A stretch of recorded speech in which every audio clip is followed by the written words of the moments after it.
And I'm Derek Bible Cheese.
Well, I think our country has long gotten past the point of we don't vote for candidates anymore based on their policy. We vote on candidates we vote against candidates. So that makes it incredibly easy for someone to not be qualified for a job or not know what they're doing or have no political stance or be a liar. As long as they smear the other guy good enough, they'll be right in there. You look at, and it also opens a door to just blatant pandering. I think back to we touched on Hillary Clinton not having a ground game in 2016. Well, come to find out, there were and some people knew that she did this. Some people needed a little more evidence, but come to find out, she didn't really have a ground game on a national level because she never go back and look at her videos. She never spoke on a national level, not very much.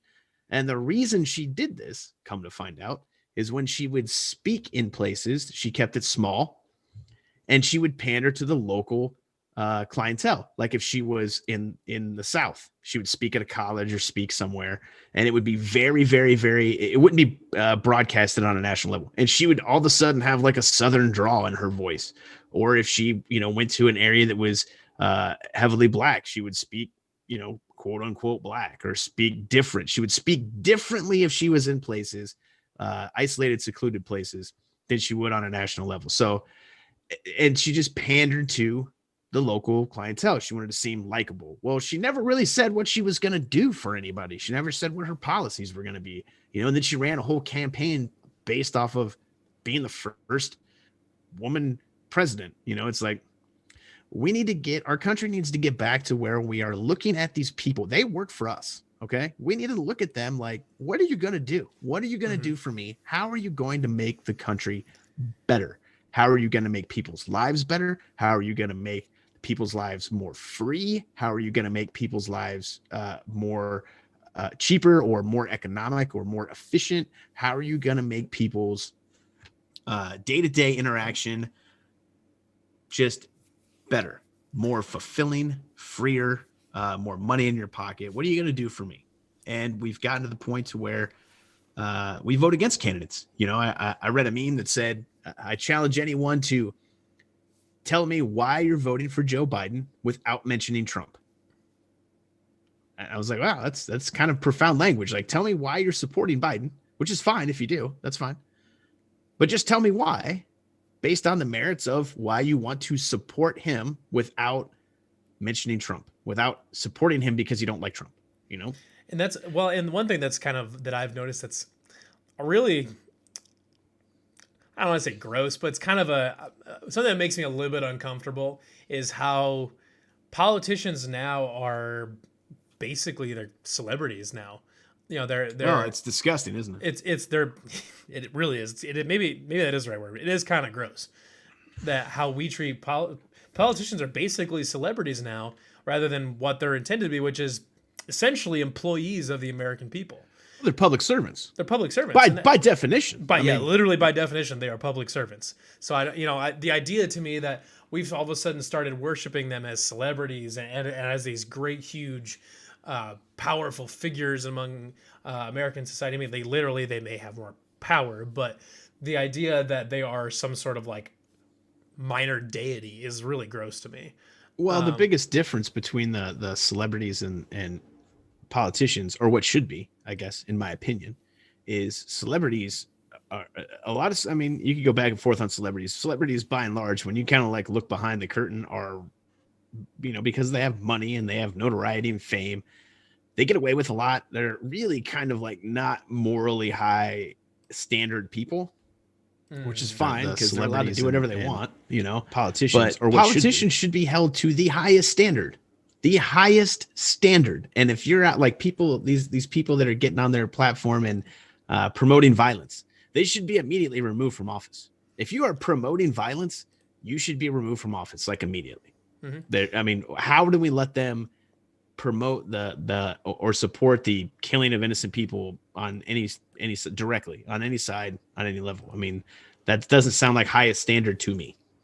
No, and I think one thing that's, I mean, and it goes for lots of different things though too, is that people like, for whatever reason now they've started basically worshiping politicians and holding them as above society, and it's really kind of gross, because like when I see, I can't remember who it was. I think it was it was a director for ICE, maybe it was in a congressional hearing, and one of the senator, and when he was explaining something, and one of the people on the committee that he was talking to, said, you need to be quiet, you need to be quiet, you need to be quiet, and he immediately turned around and says, no, you work for me.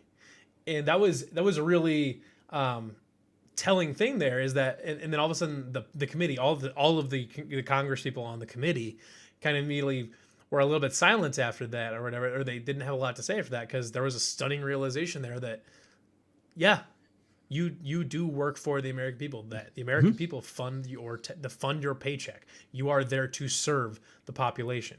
And when senators or representatives hold themselves far above the rest of society, or people prop them up and people put them on a pedestal, then we get to a place where we are now, where the people don't actually have control of the situation like they're supposed to.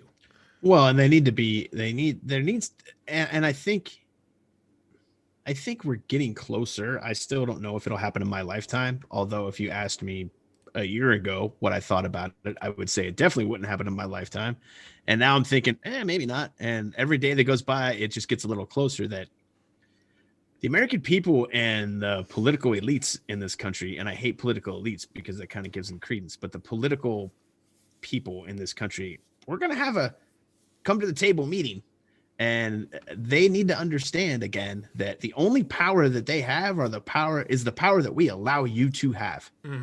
And if we all of a sudden decide, if we the people decide that we've had enough, you're not going to have your power much longer. It's like, well, let's calm down. You're not a god. That's where you're not a celebrity. Into the issue of the big government, small government thing, or whatever too, is that if you are worried about politicians usurping too much power and things like that, then you don't vote for stuff that allows them to do that. You don't vote for people trying to do that. I had a discussion with a good friend of mine, actually the person that I was talking with regarding the Trump, who's going to be the 2016 candidate. Again, he leans left, I lean right.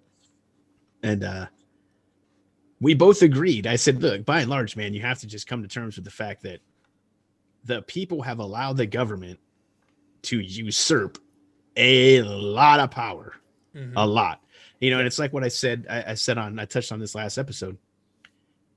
You think that it's all fun and games and it's all good insofar as your team is the one in power, that the Yep. government has more power. Oh, Obama should have more power. Oh, Bush should have had more power. Clinton should have had more power, going backwards. And you think that's a great idea until guess what? Your team isn't in control anymore. Mm-hmm. The problem is none of these guys should have all of that power. None of them. And we're going to get into that pretty deep across the country. And I think a lot of people have, through this coronavirus, I think a lot of people have woken up to the fact that maybe the government has way too much power. Maybe the government has way too much power. It's like, again, I read something else the other day and it made me kind of chuckle. A friend of mine shared this on Facebook, and she shared, just remember, whether you're for socialism and communism or you're not, you only get a vote for it once. Well, yeah. If you decide you don't like it, guess what? They don't give that power back. Yeah. So what we want to do tonight, like I said, this is a 2-part episode talking about the platforms, the policy platforms of each major candidate. Tonight, we're going to talk mainly about Joe Biden and about the DNC, kind of what his major points are going forward. So just to kind of show you, so we're going to pull up, we've got Joe Biden's actual website. This is his campaign website pulled up. So we're going to go through a few of these things. If you go into his bold ideas, I think it's like Joe's vision is how they call it. He's got all of these different panels about all these different policies. It's a lot of stuff to read through. We're not going to go through every single one of them. And if you see one on here that we don't go through and it's important to you, part of our slogan, do your own research. Go to Joe Biden's website and pull it up. We're going to go through the main ones that we think are going to come up quite a bit between now and November, whether it be in debates or whether it be in or whether it be just in commercials, in general banter that you'll hear from the candidates going forward. We're gonna pick out the major ones, at least the major ones that they're gonna touch on. They'll probably, especially at local stops, they'll probably touch on a lot of these. But it's a lot of stuff to go through, and not everybody cares about every issue. I know it's good to say, "Oh, I care about this issue. I care about this issue." But let's be real here. Human beings have a capacity to care about only so many things. Well, that to that point. Well, and to back you up a little bit, also, if you're going through the website and you would like us to put forth our angle or our dissection of something inside the website that you notice, send us a message and we'll tell you what we think. Yeah, that's but true. There are way too many single issue voters. Way too many single issue voters too is a plague to the country. Mm-hmm. You have to get a little more macro when you're dealing with federal level is a macro thing. It's a macro thing. Yes, it is. Because someone is, I'm, the big topics. I'm for or against the Second Amendment. I'm for or against abortion. I'm for or against whatever. Okay, that's cool. But don't let that be the single issue that sways you one way or another. I mean, right. you have to feel really passionate about it.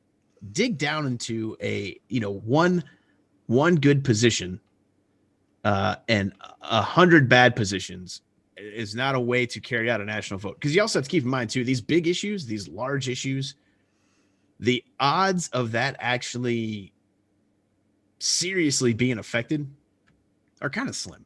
Mm-hmm. Because you have to go through like the Second Amendment. I'm a huge Second Amendment supporter. The Second Amendment, I don't feel is just going to go away. Now, we have to be really diligent about protecting it for sure. And I think a lot of people have opened their eyes up on the right and left through all of this pandemic stuff and through these riots and looting. Just maybe the Second Amendment is just a little more important than what we originally thought it was. Maybe it's not just for hunting. I know a lot of people, a lot of Democrats, a lot of people on the left are out there buying guns. Like, if you don't support the Second Amendment, what are you out there buying guns for? One thing a couple more points here quick. So, to touch base on what I was talking about before about how we can't cover all these issues. You got one right here that says the Biden plan for bankruptcy reform.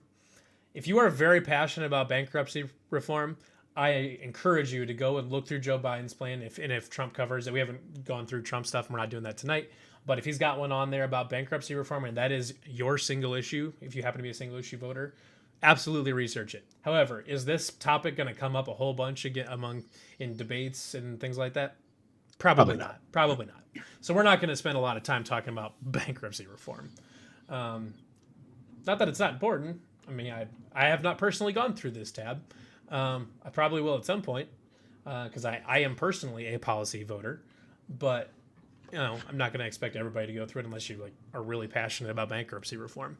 And the second part of this too is that campaign sites in general are intentionally pretty vague. Usually, some of that they will include some sort of specific things.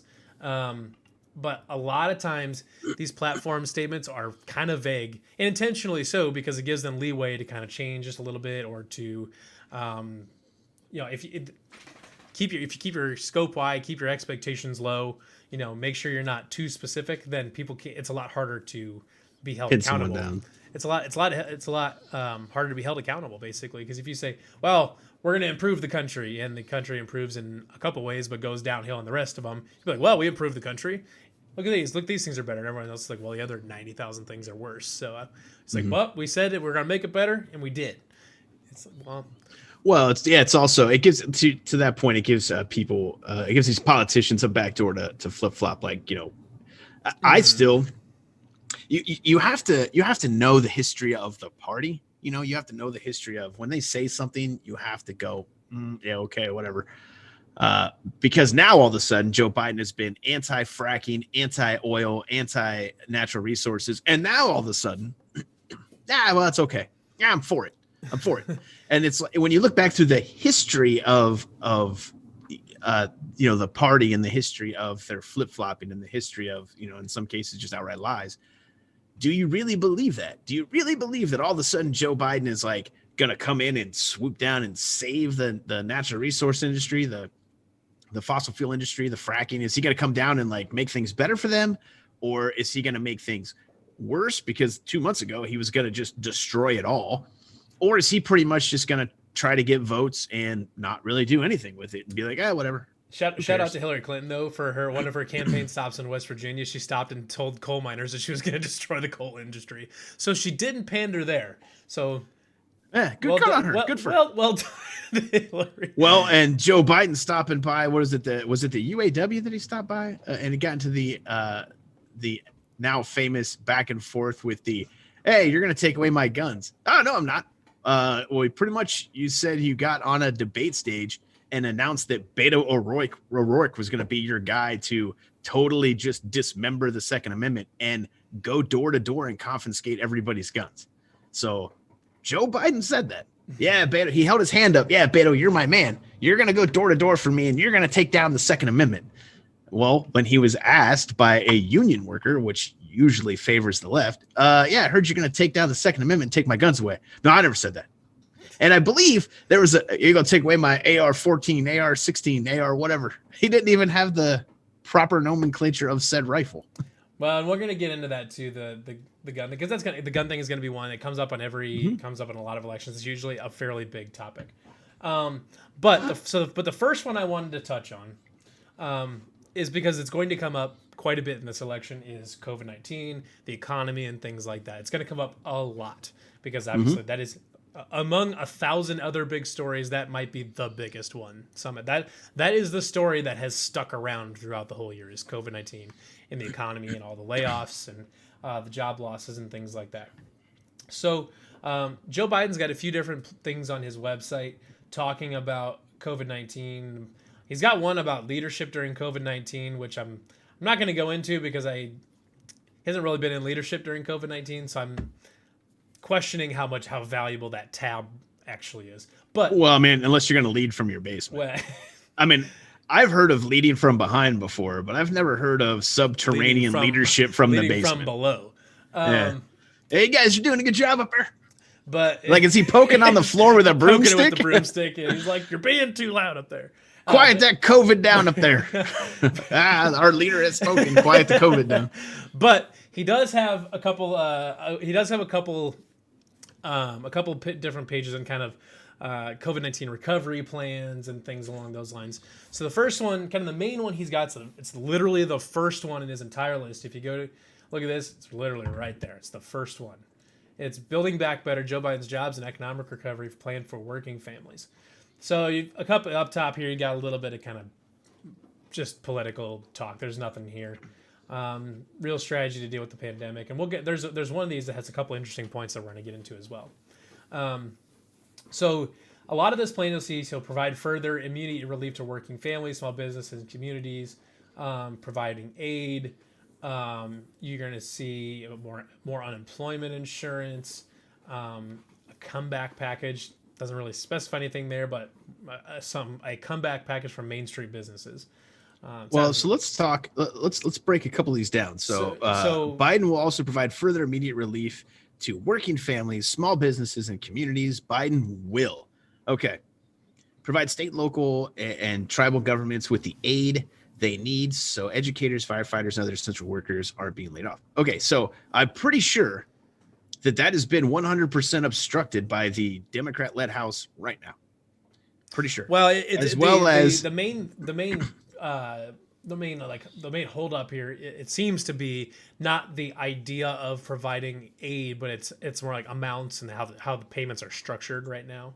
Well, the holdup is that the Democrat-led House wants to throw all of their pork on top of these relief programs. Like the first stimulus that went out, there were billions of dollars in the first stimulus package that went out that had nothing to do with COVID, small business, or individuals. Nothing. Zero. Billions of dollars. You can go in and just read the document. So, and that's one important kind of note from a lot of this stuff is when you're talking about getting aid. I'm going to zoom in here just a little bit for everybody. When you're talking about aid, when you're talking about providing unemployment insurance and all this, lots of this stuff costs lots of money.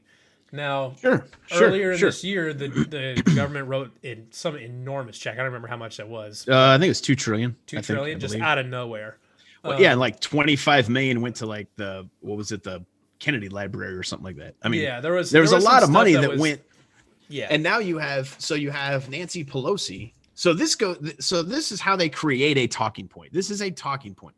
You have to understand what's going on and why it's going on so that you can look at the talking point and go, well, if the Democrats weren't obstructing that talking point, they would be doing that right now. Like the second one, extend COVID crisis unemployment insurance to help those who are out of work. Okay, so that has been obstructed again in the House by Nancy Pelosi because she wants to put all of her goodies. Mostly, it's the United States Postal Service money she wants to put into the stimulus package before they'll approve it. And we'll get, some of this stuff is Donald Trump stuff, but Donald Trump recently did an executive order because the House won't pass a actual stimulus bill that actually helps people who are actually suffering without putting their billions of dollars into their nonsense. So he passed a executive order to provide $400 extra a week in expanded benefits. Now, so Donald Trump just did an end around and said, you know what? People are suffering. People are hurting. Here's $400 extra a week. Executive order. Now, how, I mean, bluntly, can he actually do that? Yeah, he could direct any department to do something. He just the go around is he has to pull it from a different fund. Yeah. So that's, I don't know, that the whole. And on top of that, you want to hear the kicker? On top of that, because there was a list that came out a couple days ago. It was the 5 things Trump has done for America. Basically, the 5 things Trump has done for America lately. Okay. 4 of them were executive orders and 1 was a result. I'm not going to read the other ones. We'll save that until we talk about Trump. However, since we're on the subject of extended, if Joe Biden wants to put in that he's fighting for extended COVID crisis unemployment insurance, well, Donald Trump is not fighting for that. He's doing it right now. He's not fighting for it. It's not a talking point. He's actually doing it. So he did his executive order. The 5th thing in this thing I read, a video I saw, the 5th thing that has happened, which wasn't an executive order, was a response to the other 4 executive orders.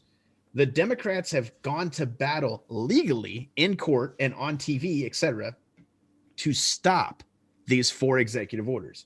So the Democrats are legally trying to block the fact, legally through the court system, block the fact that Donald Trump, through executive order, has authorized these exact COVID crisis unemployment insurance benefits to the people that actually need them. Donald Trump is not sending money out to corporations and hoping that it trickles down. He has given money directly to the people that it has affected. So to me, when I look at this, I look at that's a talking point that is only there because the Democrats have obstructed all of the chances that the House and Senate and White House have been trying to put this bill together with. So to keep moving on here a little bit, there's another big one here that we've seen. This put people to work by enlisting them to help fight the pandemic through the Public Health Jobs Corps. That's probably going to be something you're going to hear more about in the future. Is essentially a big federal work program that they will enlist COVID volunteers and contact tracing, things along those lines. Now, one thing I want to hear some details on. I want to hear some more details on this Public Health Jobs Corps because at some point we're going to get to the point where COVID-19 is either gone or it's manageable, where we're basically now it's a cold or a flu or something like that, where it's something we live with and it's something you don't want to get, but we just kind of have it and we can treat it, we can immunize for it. Well, it's never going away. It's never going to go away. But and we're never the different the striking part to me. Basically, it's at some point we're going to get to a point where we don't consider it as some sort of global health crisis, where it's just going to be now. It should have never been considered a global health crisis. Well, when you put COVID-19 next to H1N1, which guess what we still have this year. People getting H1N1. I don't want to get into comparing COVID to anything or anything like that, whether it should have been considered. Well, but it's important. It's important because we allowed the government to shut down an entire economy based on a virus. Hold on. But the fact of the matter is it is currently being treated as a global health crisis. That's the important part. Because what I want to know in relation to the Public Health Jobs Corps is what happens when we are no longer treating this like a global health crisis. Because you're gonna have a whole bunch of people that are signed that have been, for maybe 6 months or maybe a year, they've been working as testing volunteers, or they're helping out at testing stations, or they're working with contact tracing. What happens when we're not contact tracing anymore? When we're not worried about trying to find that's a different. We should go into why are we allowing to be contact traced? Well, that is a huge government overreach. So we're going to pay. We're talking about policy platform. Let's keep right. That's a policy. The taxpayers are going to be expected to pay for a massive government expansion. Massive government. Who's going to pay for these jobs? Taxpayers. Taxpayers are paying for all of these jobs. So that is absolutely a policy stance, because if taxpayers are paying for a massive government expansion, then they have to raise taxes. You have to raise tax revenues. Right. What I'm talking about here though is because they're gonna end up hiring a bunch, because there's a bunch of people unemployed. So there's a bunch of people that are going to be hired for this Public Health Jobs Corps. At some point, that Public Health Jobs Corps is going to end, because we're not going to treat COVID like a global pandemic anymore. It's just going to be a thing. Will it? Has the war on drugs ended? Will it? Well, that's a different. Has the war on terror ended? That's different. It's not different. It's not different because they brand this stuff.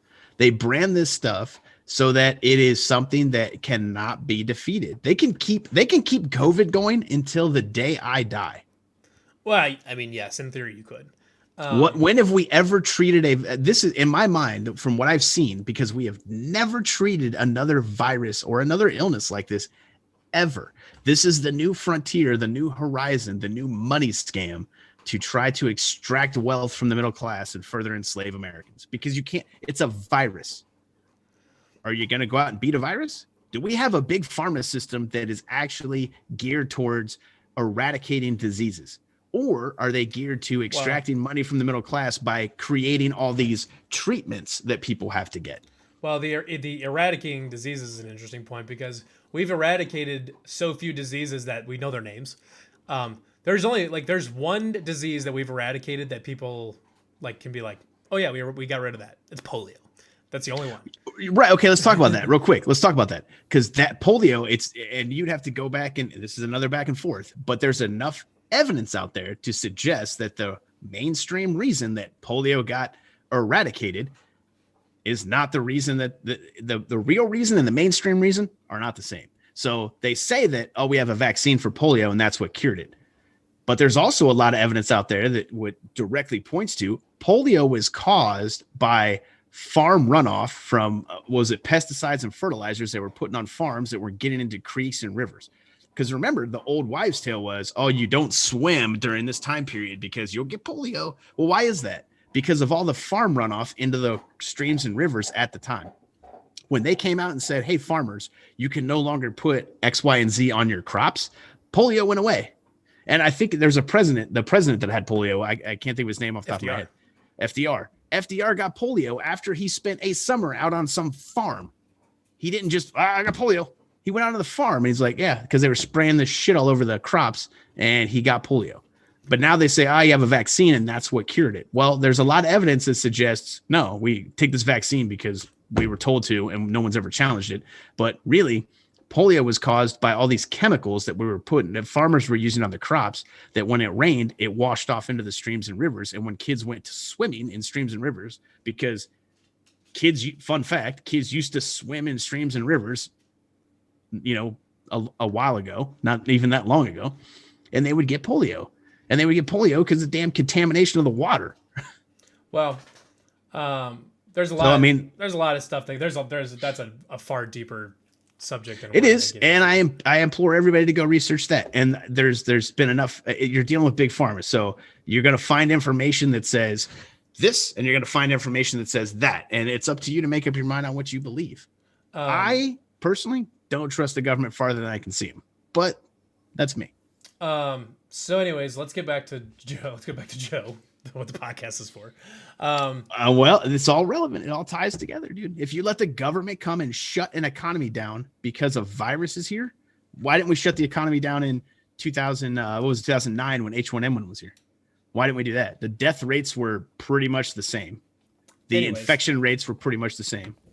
Anyways, so let's get to... So there's another one here, mobilize American manufacturing innovation to ensure that the future is made in America and in all of America. So there's a few, this one's not really even a COVID point. So it's kind of a weird thing here because there's one thing that I've seen on a lot of the campaign sites. They keep mixing issues into each other. Mm-hmm. They're not very good at organizing their thoughts. And we're going to get into a really kind of egregious one here in a little while. And there's a few things in here about, building modern infrastructure in a clean energy future. Not 100% sure why this is in the COVID section. Let's talk about that. No, hold on. We've got another section here. I mean, there's another section specifically for climate change. There's another one for clean energy, renewable energy, and stuff like that. It's really hard to go and look through these and not end up bouncing around to 9 different topics and you totally forget what you were talking about in the first place, which kind of just happened to us. Because we're talking about COVID recovery and all of a sudden we get to talk about polio.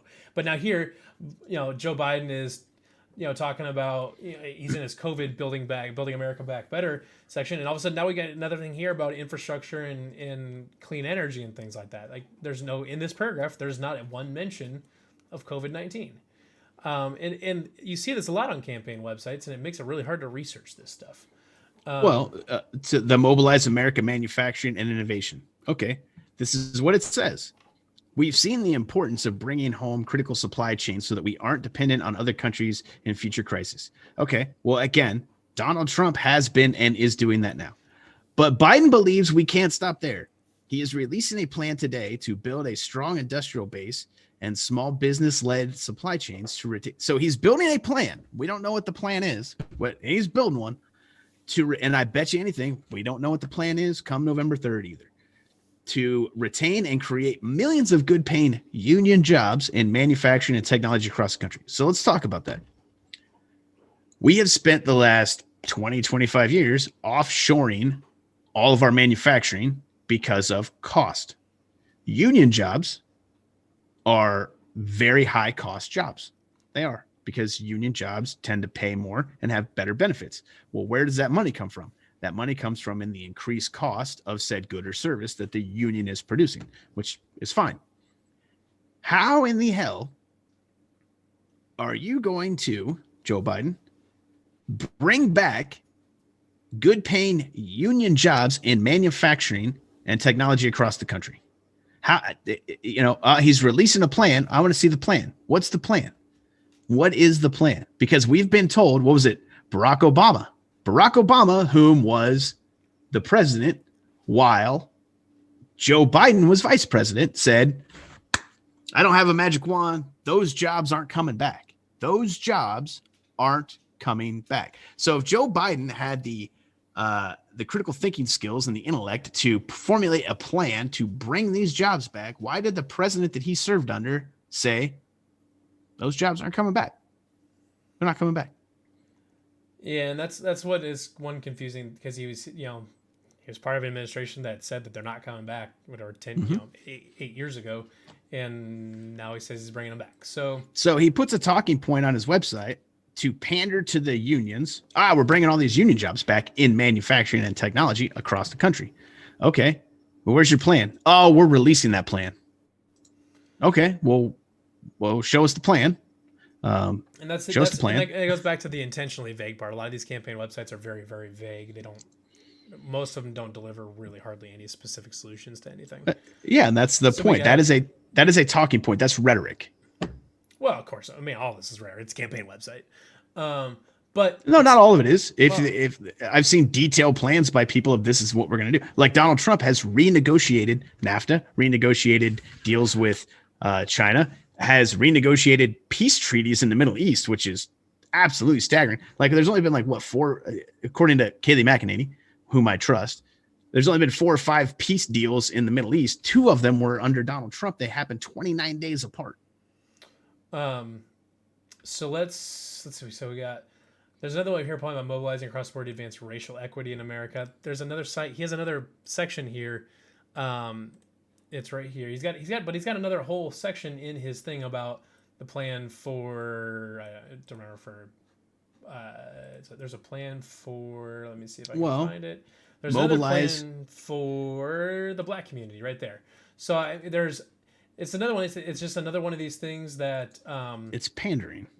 I don't know about pandering, but they a lot of times you see them, they'll mix these issues quite a bit because they are, it kind of is pandering, because you're talking about, because you see a single issue voter. Well, this person cares about COVID-19 and how we're going to rebuild. Okay, that's what they care about. But then they go here and you sneak in a bunch of other stuff, saying, well, we also are going to do this, we're going to do this, and it ties into all this, and then you're not really talking about the issue you're talking about anymore. You're talking about something totally different. It sounds good, but it's not really related to what you're talking about. But we're going to sneak it in there anyways. So, and here's another one right here. For some reason, in this COVID-19 recovery thing, we've got a line here about the $15 minimum wage. Why is that there? A $15 minimum wage has nothing to do with any of this. Well, the mobilize across the board to advance racial equality. And it goes on to say, we've seen equity again. Oh, so I'm sorry. I apologize. Equity. We've seen again. So if he's saying again, okay, well, when did you see it last time? Because the first time that I remember all this racial divide in recent memory was under Obama, which he was a vice president for. This year, the tragic cost of systemic racism. I hear this a lot, and this aggravates me not because I don't believe that there is, but because everybody wants to say systemic racism, and there's a large number of people. It's a very poorly defined term, is what it is. Well, a large number of people have pointed to statistics and analytics that prove that there's no systemic racism. So, show me the systemic racism. Show me your evidence for systemic racism. It's very important that people understand there's a huge, and you can go right to Thomas Sowell has spoken about this a lot. There's a huge difference between racism, which is what they say, and racial discrimination. Discrimination, there are laws against. If someone's being discriminated against, we have laws against that. So what I want to keep moving on, because we've got a lot of couple different major topics I want to talk about here before we make this thing too terribly long. But one thing, obviously, one of the kind of the big thing we talked about earlier is um, this. A lot of this stuff costs a lot of money. So the question becomes, how do you pay for it? Well, there's a tax plan, and we're looking at the Tax Foundation website here. So they went through, which is Tax Foundation's a pretty reputable, it's a reputable, it's a well respected site that goes through and analyzes the tax rate on GILTI, establish corporate minimum tax on book income. A couple of interesting things here. You got a couple other details. Let's look through some of these. You got some, so it's taxing long-term capital gains tax, qualified dividends, and at the 39.6% above 1 million. You're capping itemized deductions. There's a few other things now. It's worth noting that a lot of these individual income tax stuff does apply to above 400,000. So people making a good chunk of money.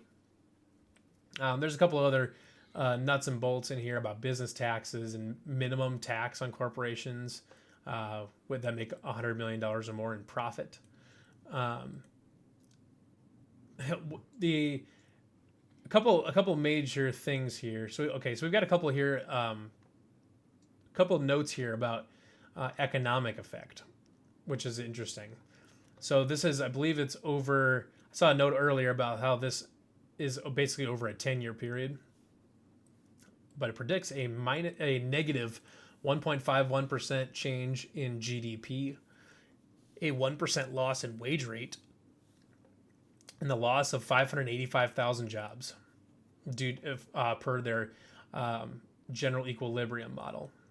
So I struggle, again, going back to the rhetoric, I struggle to understand how he's going to bring back a shitload of high-paying union jobs in manufacturing when his tax plan is saying you're going to lose 600,000 jobs just based off of your tax plan. You're going to lose 1.5% GDP. That is a huge number. It's a big number. That is a huge number. Huge number.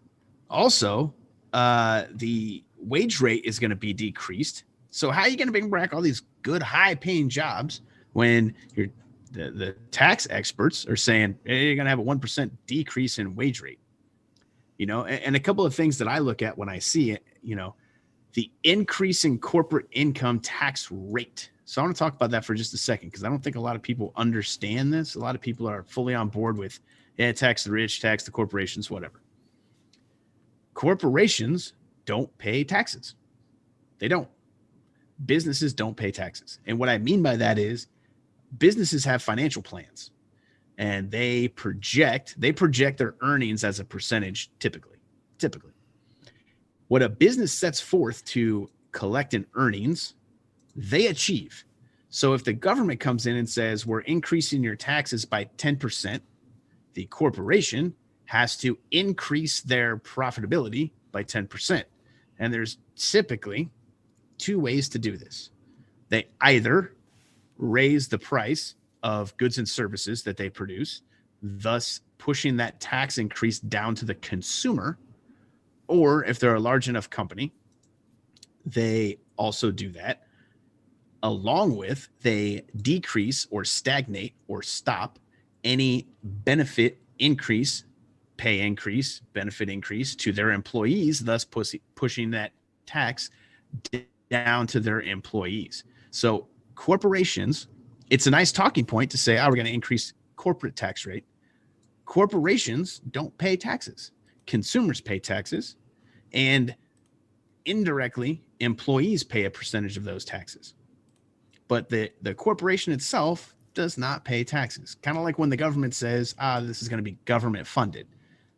Nothing is government funded because the government has $0. 100% of everything is taxpayer funded. Taxpayers are people who work. That's how that works. That's the nuts and the bolts. They can church it up with whatever language they want. People see corporate income tax is going from 21 to 28% under Biden's plan. Some people cheer for that. I go, costs are going up. Cost of living is going up. Wages are going down. And remember, and I have to tell people this every single year, if you do not get a pay raise equivalent to the cost of living inflation, you got a pay cut. Mm-hmm. A 3% pay raise isn't a pay raise. That's you're still making the same money as you did last year. Adjustment. Yep. If you didn't get that, if you didn't get a pay raise every single year, at least equivalent to the cost of the inflation adjustment, you got a pay cut. Mm-hmm. So I want to move on to the next kind of major point here. So last election, especially, and you're seeing it a little bit this election too, is the stuff about around students and education, as far as student loans go and student debt. So I want to touch on this one a little bit because he's got one here. It says Joe's agenda for students. So I want to pull this up here. And if you'll remember what I'm talking about, how they kind of like mix in talking points just to kind of throw some stuff into pander a little bit. So in Joe's agenda just for students, what's our first headline? Sure, the United States achieves 100% clean energy economy and reaches net zero emissions no later than 2050. Sounds good. Does that have to do with students? What does that have to do with students? I would argue it doesn't have anything to do with students, but you know what it does have to do with? What students tend to care about. Mm-hmm. So pandering to the youth. So what they're planning on is a student is going to click on this page and say, damn, that looks awesome. He wants net zero emissions no later than 2050. That sounds super duper cool. And then they'll never read another page again. That's what they're kind of counting on. And that's what campaign websites do in general. So we're going to skip this clean energy economy point because it has nothing to do. We actually saw it in the COVID-19 rebuilding plan for some reason.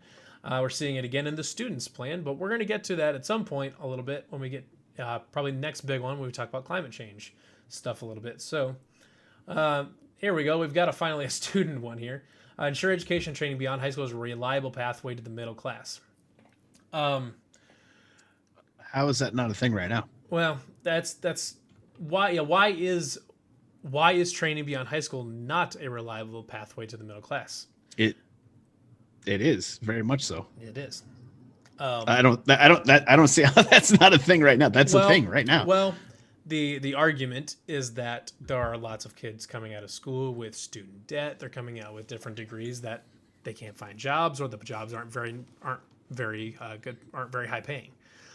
Okay. Those are all. That's what we call in the real world a personal problem. Choice. Those are choices. Yep. If you choose to get into a field that doesn't pay well. Fun fact: you can't spend $120,000 on an Ivy League education in social studies or liberal arts and come out and get a job that pays Look, here's the thing with college loans. They have again kind of marketed this to young kids, and I'm not trying to bash on the young, but I was young once. Levi was young once. When you're young, you don't have a lot of experience. And when you don't have a lot of experience, you sometimes get suckered into making bad choices. Mm-hmm. Here's what you have to know.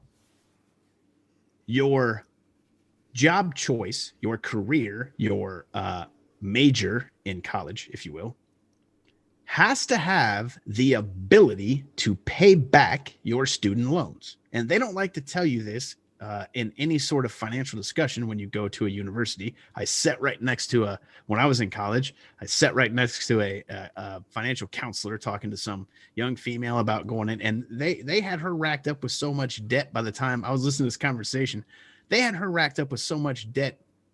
And then when I found out what she was actually studying, I was like, well, I feel sorry for her. Because the job that she's going to get will never pay that loan back. It just won't. So if you're going to college, you have to make sure that your career choice, your major decision, your decision of the major you want to get, has the ability financially to pay your loan back. And if you don't do that, that is a choice that you made.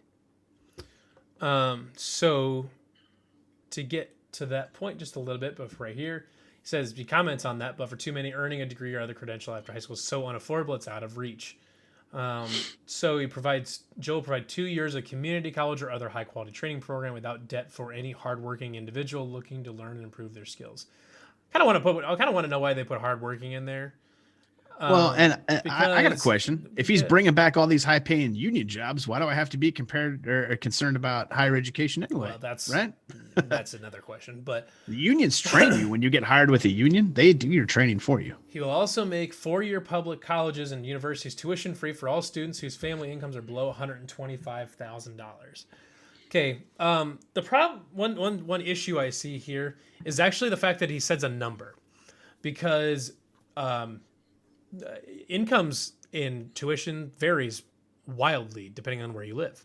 To go to a, you know, just to go to a 4-year state school, tuition's gone up now, but in state, usually, sometimes the, tuition is 6 grand, sometimes it's 15 grand for in state. Obviously private can jump way up there.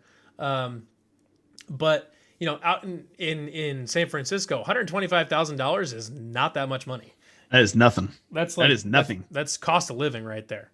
That is like $25,000 income if you live like in the Midwest. Yeah, like where if I That is like nothing. $125,000 in Iowa, where I live, that's a lot of money. You can buy a lot of things for $125,000. Well, where I live, the same. You are rich if you make $125,000 a year. Yes, you are. You are among the elite. Yes, you own part of the town. Whereas $125,000 is almost nothing in large cities. Like, it doesn't get you anywhere. So Well, people where that I'm are just from- kind of like, like the middle class in New York City, the middle class makes $125,000. In San Francisco, the middle class makes $125,000. Yeah, So- maybe the working class. Maybe where I'm that's what- from, yeah. $400 a month is you can rent a house for $400,000 Yes, you or can. $400 a month. Yes, you Now, can. it's not going to be a super big, super nice house, but your cost of living is covered. But it's got a roof and four What walls. was that in San Francisco? I think you were telling me this. A parking spot Costs $400 is a month. $400 a month. A parking spot, not a Parking spot, garage. a place to put your car that you're also paying for. Pavement, like 10 by 19. Pavement is $400 a month. Yep.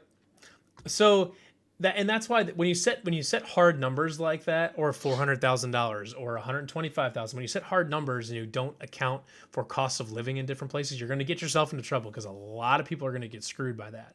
I know $125,000, if you live in the middle of the country, $125,000 a year sounds like a lot.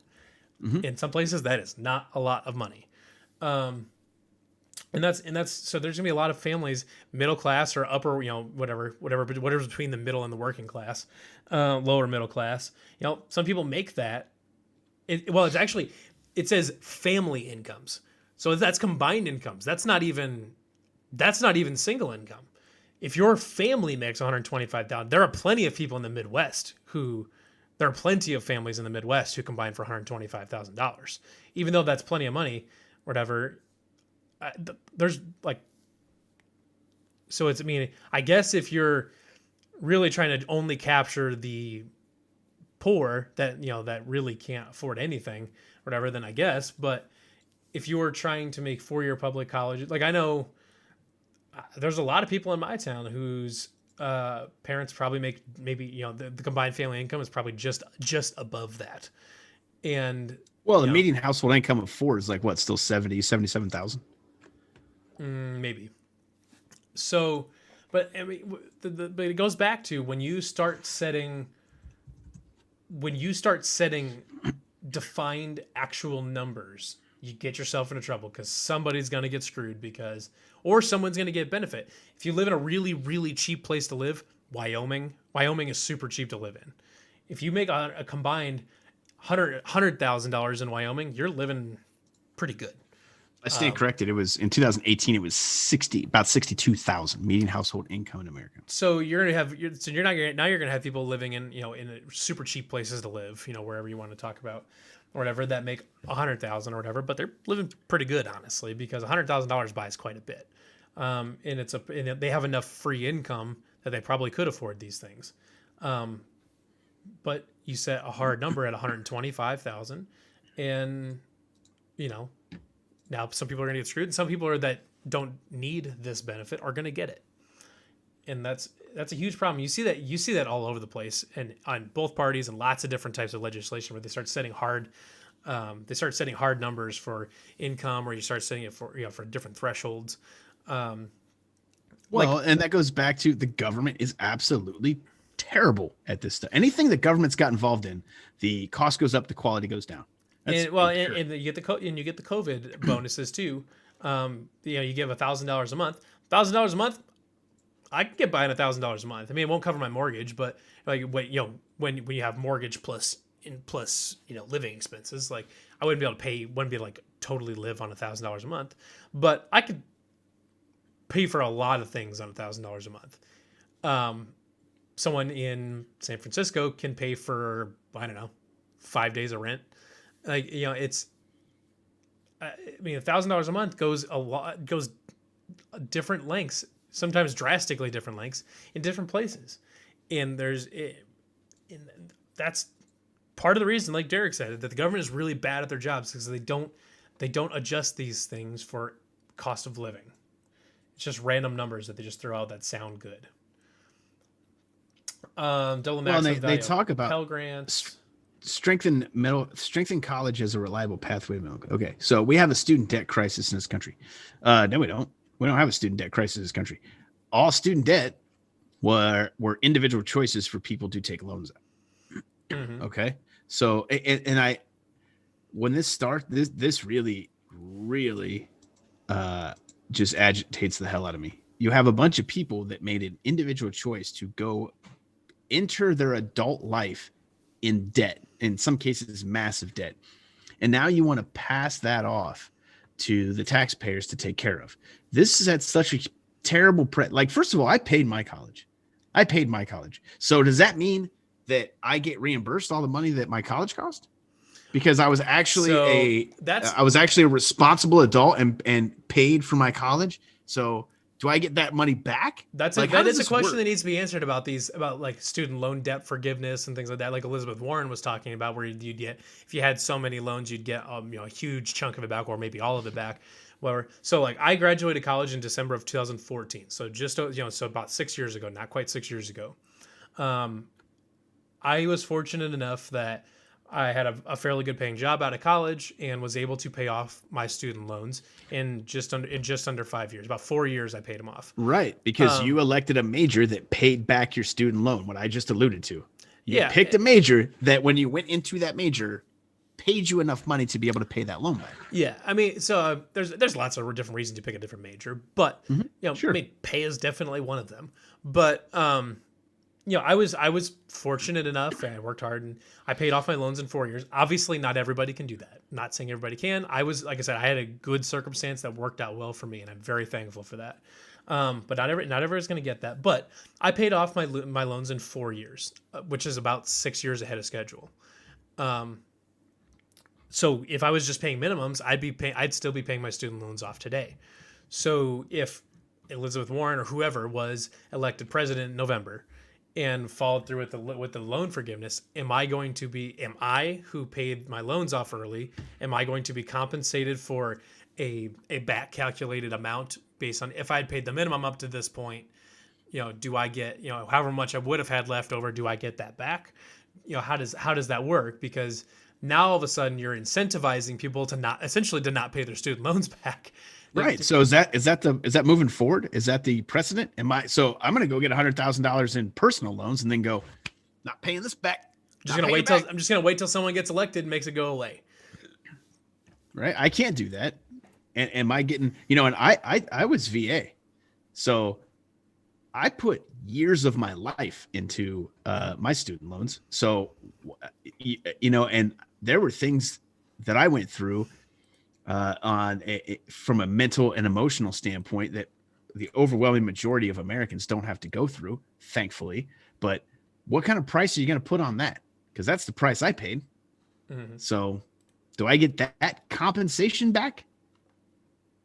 This opens up a huge discussion. There's a big can of worms there on who gets, because obviously, are you just going to say, everyone say tough cookies, this is just what's going to have to happen, and then you just willfully piss off a whole bunch of people? Like, I don't know, how's that?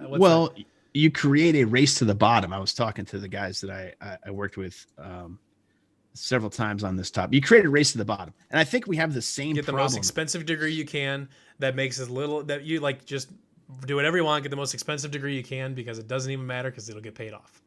Well, yeah, in the working world, and we've done this in the working world. From my experience coming out of the military into the civilian world, this is absolutely what's going on. We have created a race to the bottom in that you don't get, and from my experience, you don't get rewarded for your productivity, for your intellect, for your devotion to the company anymore. You don't. You don't get rewarded for that stuff at all. The working atmosphere has become heavily politicized. People don't really do much. They do the bare minimum. So eventually you look around and you have to sit back and go, well, based on my peers, all I have to do is pick out the person who is the least valuable person here. And insofar as they still have a job, I just have to be just right ahead of them. Because if anybody gets fired, the second that person gets fired, I just got to find the next scumbag and then get right ahead of them. Because that's what we've turned our work world into. There's no reward for hard work and effort anymore. It's out the window. It's gone. Matter of fact, from my experience, if you work hard and you put forth a lot of effort, you are perceived as a threat and you are the first one that's gone. I've seen it happen to many of my friends. It's happened to me. So we've created this race to the bottom, and now this is further perpetuated with, why should I pay my debt? Why should I pay my debt? Because if I just wait long enough, the government will try to want my vote and they'll get rid of my debt for me. So why should I put forth any effort in being a responsible adult and pay back the debt that I took out, the loans that I took out? Why would I ever do that? So another thing here that's kind of a interesting little deal. So right below our discussion here about the $125,000, the free college, basically, it's the loan forgiveness. We've got another bogey in here, and our gun violence epidemic. What epidemic? Well, that's not even the point here. We're still in the student section. Yeah, so our students like mowing each other down. So one thing I want to point, there's a thing here. He's taken on the NRA on the national stage won twice. So I want to point that out because here is Joe Biden's gun violence page. And if you look right here in the second paragraph, it says Joe Biden has taken on the National Rifle Association, NRA, on the national stage and won twice. That is literally copied and pasted between sections. Why is that? To make his website seem more robust and to pander to different groups. So what this is, and I'll have to look at how Trump's website is set up. This is just me observing Joe Biden's website as I look at it. He's got all these quotes. He's got leadership in times of crisis. He's got 4-point plan for our essential workers. He's got plan for immigration, plan for gun violence, plan for climate change, plan for LGBT equality, plan for the Catholic community, plan for the Jewish community, plan for the commitment to Indian country. He doesn't have a plan for America. That feels like problematic. He doesn't have a plan for America. But what my point here though is he's got all these different ones listed out for environmental justice, and it appears to be catering to one-issue voters and to turn single-issue voters. It's geared to single-issue voters who are going to find in this big matrix of issues. Go through and find, well, military families. That's what I care about. We're going to go through here. This is a random one. I have not looked at this at all. So we got, we're on topic right away. At least that's good. Boy, they're just harassing us with these donations. Oh, I know. That's all they ever do. Yeah. I like how this one, Joe Biden also knows how to make progress on reducing gun violence using executive action. Is he actually taking credit for, because the vice president doesn't do executive actions, right? Well, President Obama tasked Vice President Joe Biden with developing both legislative proposals and executive actions to make our communities safer. As a result of this effort, the Obama-Biden administration took more than 24 actions. Obama took 24 actions. So let's calm down. I clicked on that Biden plan for military families, and they actually stayed on topic fairly well in that one, which is interesting but it also kind of makes sense because a military family that's going to click on that is going to be interested in probably pretty much exclusively military family things. They'll probably see that something doesn't make sense. But they've got another one here that says Biden plan for education beyond high school, and there's another one with the students. So, but the point here, like I said, as I demonstrated with this totally copied and pasted statement between, the students page and the gun violence page or whatever, um, this whole thing here doesn't actually have anything to do with students, and that's the end of the students page. Okay, well, so it's another one that they apparently literally copied and pasted into this section because they know that students will click on the student box and will only read that box, so they want to make sure they get their couple talking points in there. It's a really poorly designed page for anybody that actually wants to learn anything, unfortunately. So what I want to do now is move on to our next major topic, which is going to be climate change. And we already saw a couple things about it here. We saw it in the we saw it in change. the rebuilding after COVID type of thing. We've seen it in a few other places. We saw it was the first point. It was the first headline in the students section, interestingly enough. So there's a clean energy revolution. So Biden believes the Green New Deal is a crucial framework. So Green New Deal, there's your buzzword, not buzzword, but there's your hot phrase right there. Because Green New Deal obviously look into the cost of the Green New Deal. Just hold on. So the Green New Deal was a really, really, really big talking point there for a while when it was first proposed by Alexandria Ocasio-Cortez and a few of her other co-workers. So Joe Biden is on the Green New Deal train. Oh wow! Look that up. Everybody at home, look that up. Look up the Green New Deal and read through that. The Green New Deal is something you should, if you don't know what it is, you should very much look at it. We're not going to have cars by like 2030 or something like that. It's like so we have another here for build a stronger, more resilient nation. Here's another one actually. I remember seeing this to ensure that our buildings, water, transportation, clean energy infrastructure can withstand the impacts of climate change. I'll have to find it again because I just closed the tab, unfortunately. But that exact sentence is also in the COVID-19 rebuilding section. So how is he pro fossil fuel now and pro fracking and pro Texas, basically, when he is totally on board with the Green New Deal, which is zero emissions no later than 2050? So zero. So this one is talking about this one is talking about getting back into the Paris Agreement right there. So he wants to sign back into that, which is terrible. I, for one, am so glad we got out of the Paris Accord. So stamps the abuse of power by polluters who disproportionately harm communities of color and low-income communities. So now we're talking about that's probably an environmental justice thing. I'm not sure why that's in this particular section, but it is.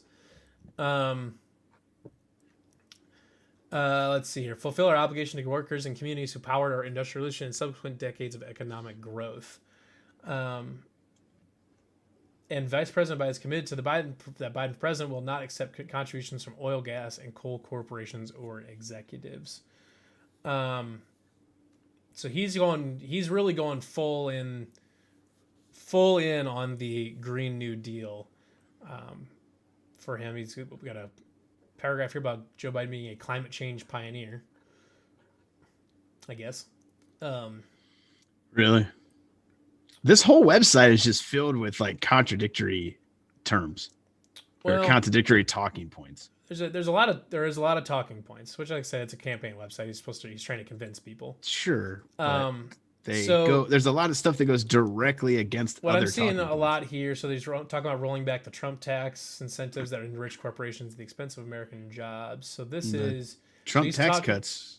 So this is talking about rolling back the tax cuts and countering them with a climate and environmental justice proposal that will make a federal investment of $1.7 trillion over the next 10 years.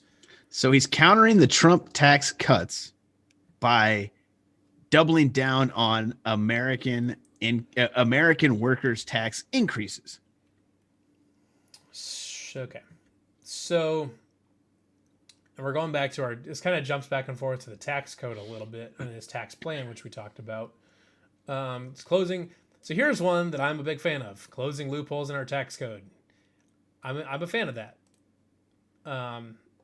Sure, which loopholes is he going to close? Well, yeah, here's where I'm at with the tax code. The IRS needs to be abolished, and everybody, if we have an income tax, which I don't even agree with that, but if we do, if everybody actually paid income tax, actuaries suggest that the universal tax percentage would be about 9%. So everybody would be getting a huge tax cut because now the people that don't pay taxes, the people that get tax rebates would not. But if you want to close all the loopholes, there should be no deductions. There should be zero deductions. Why do we have tax deductions? It's insane. So that's kind of the main points with the climate change topic. Essentially, is I would highly recommend you familiarize yourself with the Green New Deal. That seems to be a good. It is terrible.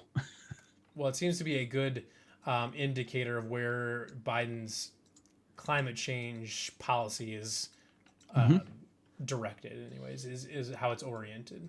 Look up the cost of the Green New Deal.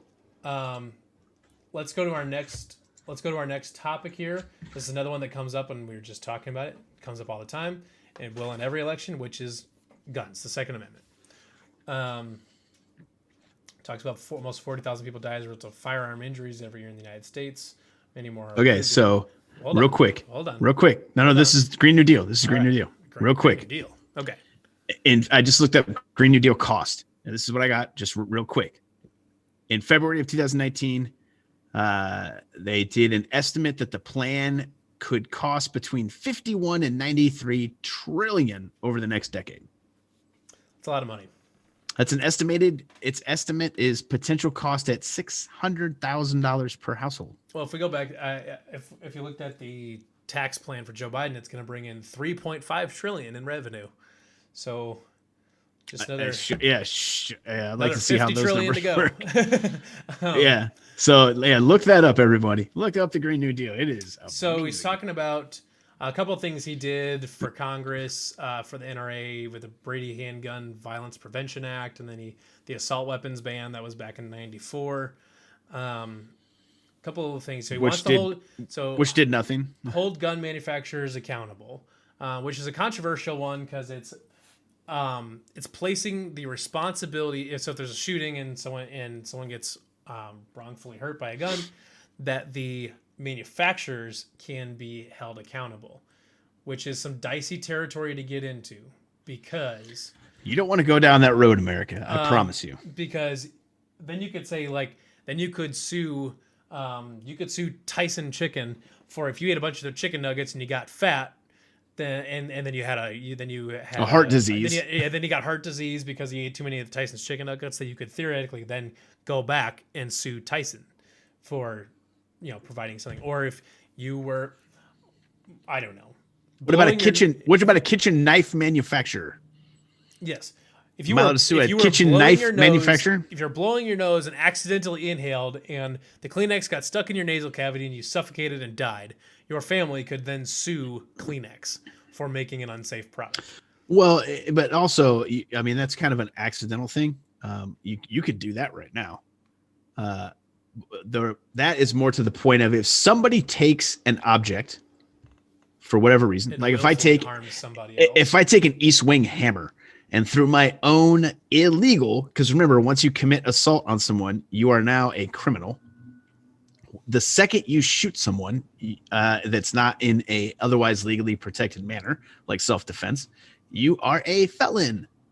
Fun fact, now you're a criminal. So if I take an East Wing hammer and I walk over to my neighbor's house and smash him in the head with it, can I sue East Wing? They gave me the hammer. They sold me the hammer. That doesn't make me a criminal.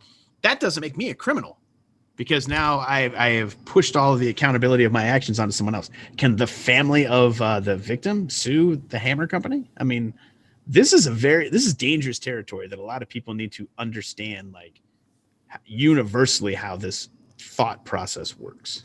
So there's a few. So the next big one here is get weapons of war off our streets. So there's a couple big points. There's a couple big points here.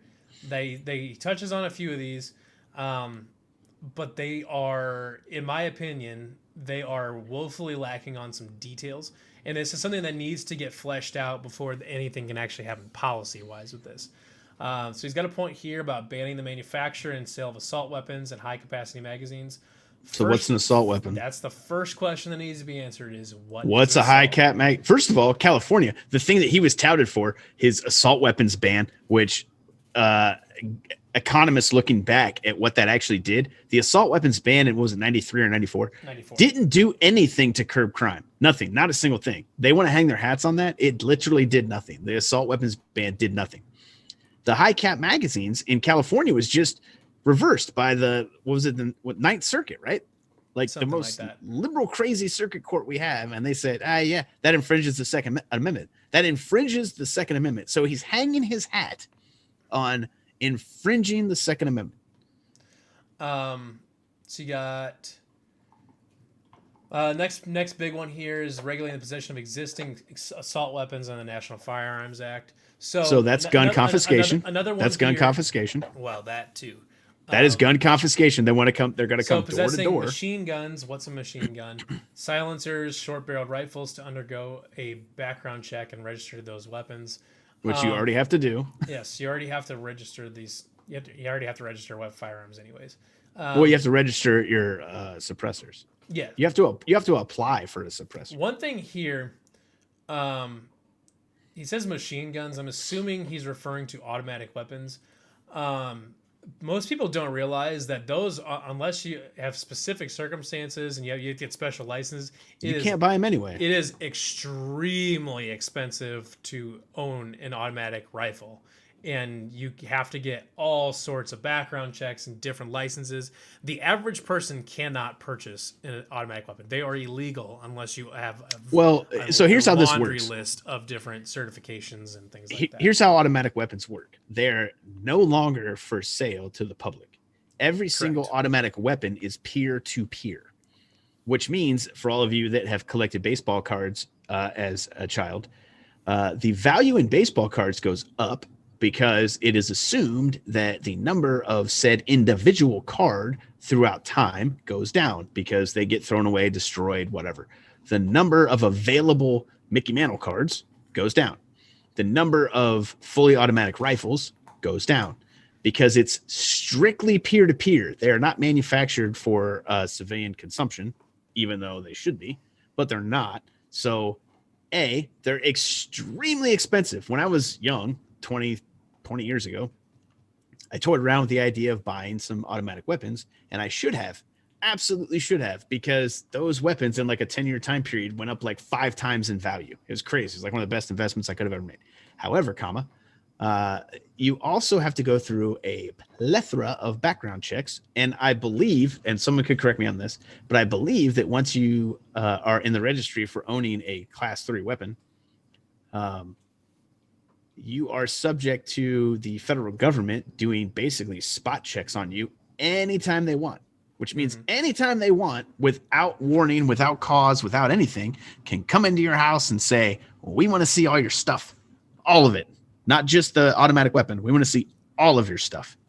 So automatic weapons, like, okay, first of all, according to the Second Amendment, I should be able to go to Walmart and buy an automatic weapon right now if I want to. But that's another topic. But it's not that easy. They make it sound like this automatic weapons are everywhere in the United States.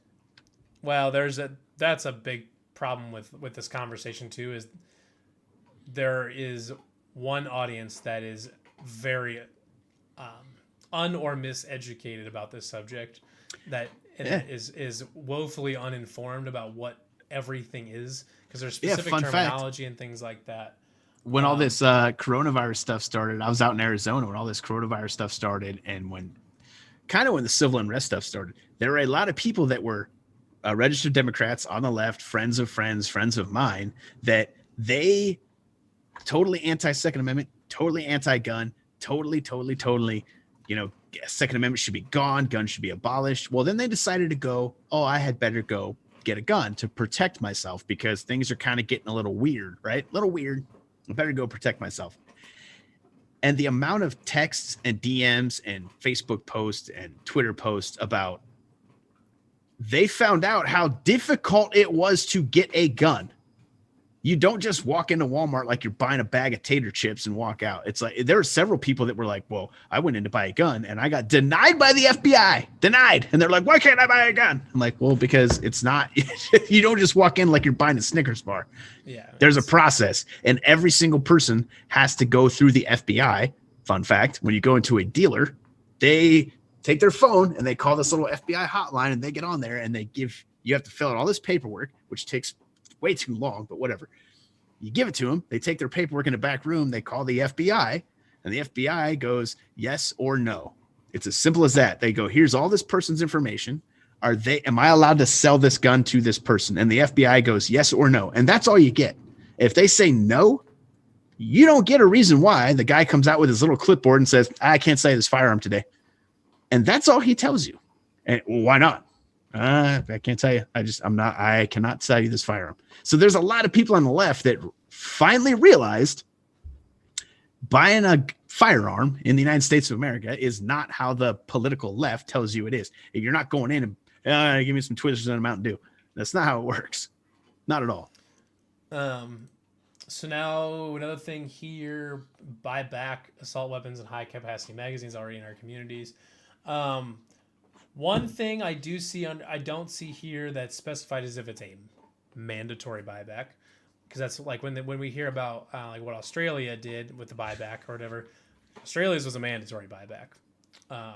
Most of them are. That's what they try to church it up with. It's a buyback. We're nice. Well, when you're forcing me to sell it to you, it's not a buyback. Another one is reduce stockpiling of weapons. In order to reduce the stockpiling of firearms, supports legislation restricting the number of firearms an individual may purchase per month to one. Again, is that a huge deal in our country? Generally speaking, the people that own lots and lots of firearms are very much not the problem. Generally speaking. Well, people who buy firearms, let's put this out there. People who buy firearms that would fall under the subjectivity of any of these laws are not the problem.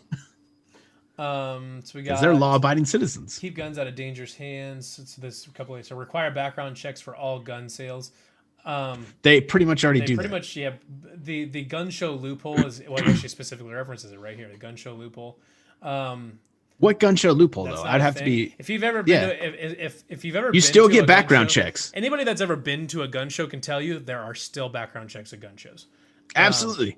Absolutely. The only time you don't get a background check is a peer-to-peer transaction, which you are never going to stop. I would say look up any statistics in Chicago. Yeah, the stopping or trying to enforce background checks on peer-to-peer gun transactions is totally unenforceable. There's no way to do anything with that. In a lot of states, it's up to the purchaser to go register the firearm, which if they've already purchased the gun, there is no background check. And if the purchaser is responsible to register the firearm, that's on the onus of the purchaser, not the seller. So let's see here. So close out the loopholes in the federal background check system. In addition to closing the boyfriend loophole highlighted below, I've never heard of this. What is the boyfriend loophole? I don't know. I've never heard of the boyfriend loophole. Keep guns out of the hands of certain people unable to manage their affairs for mental reasons, which President Trump reversed. So it's people. So it was because there was a rule. There was a rule that allowed people. It prohibited people that were designated as mentally ill could not purchase firearms, which would include anything like depression, anxiety. I don't know if I don't know if things like OCD if that would be. I want to talk about this for a second. So I just looked up boyfriend loophole. Boyfriend loophole refers to a gap in the American gun legislation that allows access to guns by physically abusive ex-boyfriends, so let's talk about the boyfriend loophole. Let's talk about red flag laws. And let's talk about what you just mentioned, the gun ownership by people that are deemed to be mentally, medically incapable. So let's talk about that. This is a very slippery slope because you are allowing the government to designate a person by some other means without due process, restriction from their Second Amendment right. So if I go anywhere and say the wrong thing in front of someone. And this has actually gotten people killed before.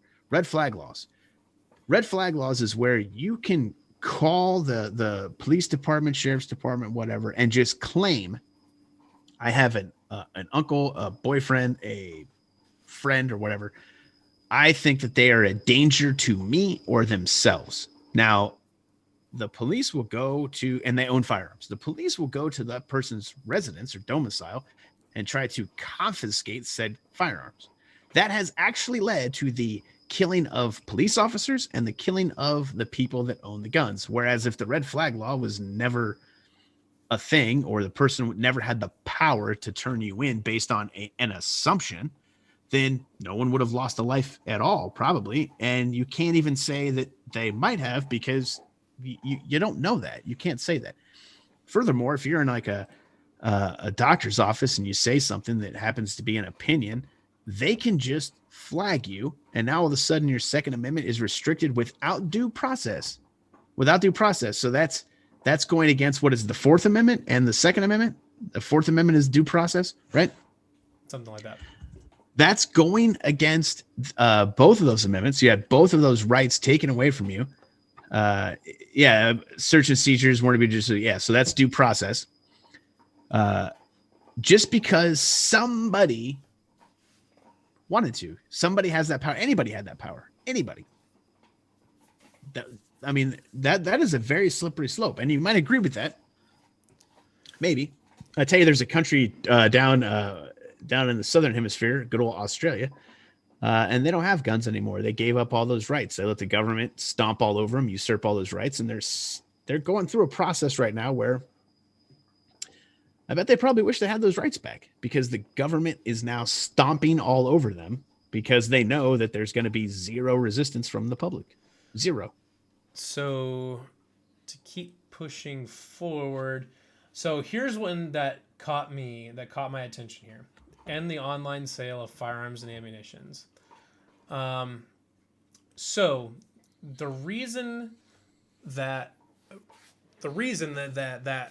caught my attention was because we are in the middle of a pandemic currently, where lots and lots of businesses were shut down.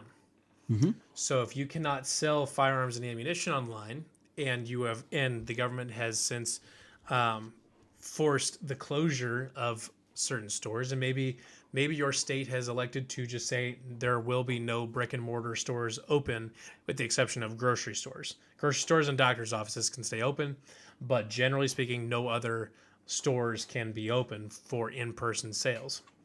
So now all of a sudden you can't buy a gun, which is obviously a pretty significant. Followed up by riots and looting and civil unrest is very problematic. Well, it's a pretty significant breach of the Second Amendment. But it also, if as you kind of mentioned, if the government can come in through and just say, we're shutting down all businesses because of this. It doesn't have to be for a virus. It can be for whatever. And you can't buy firearms online. And now the brick and mortar stores that you would have to buy guns at are closed due to a pandemic or whatever the government wants to shut your business down for. All of a sudden, you can't buy a firearm, and you can't defend yourself. So that is problematic to me. I'm not sure how that is compatible with the Second Amendment. Either that, or you would have to make it explicitly. You'd have to somehow make it explicitly written in whatever piece of legislation that under no circumstance can the government shut down gun dealers. Like they would like the firearms would be immediate. The firearm dealers would be put on the same list as hospitals and grocery stores and whatever else, to be totally exempt from being closed, because otherwise you are straight up you are preventing somebody from purchasing a firearm legally. That's a huge issue that needs to be fleshed out. If that's going to be a thing, that needs to be fleshed out significantly. There's also a question on whether that's even constitutionally allowed to restrict that in the first place. But Well, yeah, but we just Constitution be damned. We just allowed the government to shut down a whole entire economy and private business over a virus. We have set a terrible precedent as Americans. We've already done it. It's So create create an effective program to ensure individuals who become prohibited from possessing firearms so that they will relinquish their weapons. I don't have an opinion on this one because if people shouldn't be allowed, the trick becomes is if, because I think there was a piece of legislation passed, if I remember correctly, it was a few years ago, or it wasn't passed, but it was proposed to say that anybody on the terrorism watch list, I believe, was not going to be allowed to purchase a firearm. That was proposed by Republicans, if I remember correctly. But the Democrats turned it down because they wanted to change it to say that anybody on the no-fly list can't purchase a firearm. The problem with that, which you know how there's so many people that refuse to wear a mask that are now on a no-fly list. You can be put on a no-fly list for refusing to wear a mask on an airplane. Well, you could be put on a no-fly list for anything. That is a private industry electing to put you on a list, and now has implications to go against your Second Amendment. I mean, does that make sense to anybody? You can end up on a no-fly list for just about anything. So, where that becomes problem is you are now saying, what rules, what qualifies someone as being prohibited from possessing firearms? So, if someone is prohibited from possessing firearms because they ended up on a no-fly list because they didn't want to wear a mask on a plane, you can debate about the ethics of wearing a mask on a plane all you want. Doesn't really matter, because that would be no matter what your feelings are on that, that's a silly reason to not be able to purchase a firearm. So that's questionable because there isn't, from what I can tell here, there's not really a great amount of due process involved with this. They want to give it to FBI and ATF, which usually are not. That's not someone you would call in if you're looking for due process. Listen to this one. Close the Charleston loophole. The Charleston loophole allows people to complete a firearms purchase if their background check is not completed within 3 business days. That is not a loophole. That is a protection against people that seek to infringe on the Second Amendment. So what that does is, now they're calling it a loophole. The government can just, even if you're legally allowed to purchase a firearm, they can just not complete your background check. That's not a loophole. That is, you got 3 days to complete the background check. Either tell me why I can't. It's protection from government bureaucracy is what it is. Right, but he wants to get rid of that. He wants more government bureaucracy. Read through it, though. It says that he wants to extend it from 3 to 10 business days. It shouldn't be any amount of days. That's going back to the if I need a firearm, I need a firearm. It's my constitutional right to have a firearm. All background checks should be completed in the store, period. So, extreme risk laws, give state incentives to set up gun licensing programs, adequately fund the background check system. Things like, so it's really heavily centered. It's really heavily centered around increasing background checks and restrictions on how you purchase a firearm and what you can purchase. There's a task force for online harassment and abuse to focus on the connection between mass shootings, online harassment, extremism, and violence against women. A few other things here. Make sure firearm owners take on the responsibility of ensuring their weapons are used safely. That has to be fleshed out a lot. Put America on the path to ensuring that 100% of firearms sold in America are smart guns. Smart guns are interesting, but there are some privacy issues involved with that. Well, there's huge issues in it. Who has the rights to the software that controls the smart gun? First of all, if someone breaks into my house and I need a gun, I am not depending on when the last time my smart gun software was updated or that it was charged properly. Yeah. It's not going to fire, so I'm dead. Mm-hmm. Smart guns are Or you know, one if of you're those good panicking in the middle of the theories. night and you can't find the thumbprint thing, like How about we go back to personal responsibility with firearms? um, hold adults accountable for giving minors access to firearms. Okay, what's Um, access? What's access mean? require gun owners to safely store their weapons. I mean, that's super vague. Um, prosecution of straw purchasers. Straw purchasers buy a firearm on behalf of an individual who cannot pass a background check. Well, I think that's already illegal, anyways, isn't it? It's a felony. It's absolutely Pretty sure that's illegal illegal. um, so I'm not sure why that's a. I mean, we because should. it's I think, to me, if you want to make that a little bit less, less talking pointy and more productive, you say first of all, enforce let's law on the book. let's go through this. Straw purchasers buy a firearm on behalf of an individual campaign. Okay, so I purchased a firearm for somebody else. Person A purchases a firearm for person B, right? Yeah. Within X amount of days, which is not that many days, I'm legally allowed to sell said firearm, right? Mm-hmm. As we've discussed, the registration of said firearm is on the purchaser, not the seller. Mm-hmm. Right? So I buy a firearm. I hold it in my desk drawer for X amount of days. I sell it to my buddy and boom, done. Mm-hmm. So I don't see what you're going to do. I mean, I don't see that as being a loophole. I don't see what you're going to do for that. Again, we have to get back to personal accountability. The person who took the firearm and used it in a felonious manner should be prosecuted. But you see so many of these super violent criminals getting off, walking around, doing whatever. You know, you can't. What if someone comes to my house and borrows my car? And I'm like, yeah, whatever. You can borrow my car, go to Wendy's or whatever. And they plow through 10 people. Am I responsible for that? What if someone comes to my driveway and steals my car? And then they take my car? I mean, cars are 10 times the death rate than guns are in our country, but yet guns are got this hyper focus on them and cars don't. So another one here. Notify law enforcement when a potential firearms purchaser fails a background check. So this is a tricky one again because if legislation gets passed that says that if you're on the no-fly list, you can't buy a firearm, so then you would fail your background check. So then all of a sudden now the FBI is showing up at your house asking, why did you try to purchase a gun?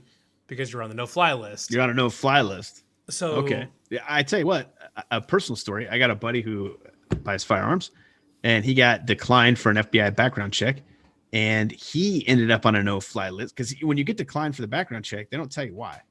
So you have to go do additional investigation to figure out why am I on. And it turns out he was on a no-fly list, and he has no idea how he got on a no-fly list. People get mistakenly put on no-fly lists all the time. Yeah, this guy, I could tell you for a fact, he's a local guy. He goes to work. He owns a Honda Civic. He drives like within a 20-mile radius. He doesn't travel. I couldn't even tell you when the last time he was on a plane. Probably 25 years ago. And he's just not that guy. He doesn't travel, keeps to himself, drives within maybe the next town over. And he's like, a no-fly list. Last time I was on a plane was like in 2001, so it's like, so he had to call the airline and they went through everything and they couldn't produce a reason of why he was on the no-fly list. So they took him off the no-fly list. He's like, I don't fly anywhere. Require firearm owners to report if their weapon is lost or stolen. I don't really have anything on that. Stop ghost guns, which is essentially to stop people from 3D printing parts or a fully working firearm or parts of a firearm. Again, infringement on the Second Amendment. If they're not going to allow you to buy a firearm, you should be able to make a firearm, right? Well, see, I wonder, like, so there's 3D printing is specifically mentioned here. 1, 2, 3. Well, times. Okay, so here's why 3D printing is mentioned. So, well, that's because that's the thing of the future. But people can, like, it's not that hard to make a firearm at home with a few different things. Like, I mean, yeah, you can jimmy one here pretty quick. Like, it's not. It's not. The 3D printing is specifically called out because, and maybe there's other reasons, but this is a big reason. 3D printing became a thing when people started 3D printing lower receivers for an AR-15. So how an AR-15 works is you have two main components that are constructed of a bunch of subcomponents. You have an upper receiver, which is the barrel, the handle, the charging handle, the bolt. The barrel, the upper receiver, is the part that the bullet actually travels through. That cannot be 3D printed, at least not yet, because the friction created when a bullet flies through a barrel. You have to have steel or whatever. Steel or metal or something that's going to put up with the integrity of a bullet flying through it. The lower receiver, however, is the housing, the handle, the trigger, the buttstock, the magazine receiver. That's all on the lower receiver. Here's where it gets dicey. The serial number for the gun, or the actual gun, is the lower receiver, period. That's where the serial number is. That's where the technical gun is. So if you have the ability to 3D print a lower receiver, which people have been doing it for a long time, most of them are made out of polymer anyway, or some are, I guess. Most of them are still made out of metal. You can 3D print a gun and go buy an upper receiver because they're not tracked by serial number. And there you go. You have a fully functioning firearm. Mm-hmm. And that's why they call 3D printing out specifically, or one of the main reasons they call it out, is because the AR-15. Mm-hmm. If you can go 3D print a bunch of low receivers, you can put together a gun in your basement if you want to. So there's a few other things here. We're kind of getting long on time here, so I want to kind of start wrap this up a little bit. But there's a couple other gun thing here. There's a few things about trying to solve gun violence and things like that. One point here about addressing the epidemic of suicides by firearms. Because 60% of all gun-related deaths are from suicide, but this seems to be missing the mark a little bit, because it seems like instead of addressing the epidemic of suicides by firearms, I'm not sure why we have the by firearms when we say, why don't we address suicide? Well, yeah, here's the thing. And as a person who has been affected directly and indirectly by mental health, America doesn't understand mental health, and America has no desire to understand mental health. Mm-hmm. So instead of saying, hey, 60% of all homicides are suicides, gun related anyway, well, let's just take the guns away. How about we actually get serious about addressing mental health? Mm-hmm. How about we start there? And how about by addressing mental health, we're not trying to take people's rights away? How about that?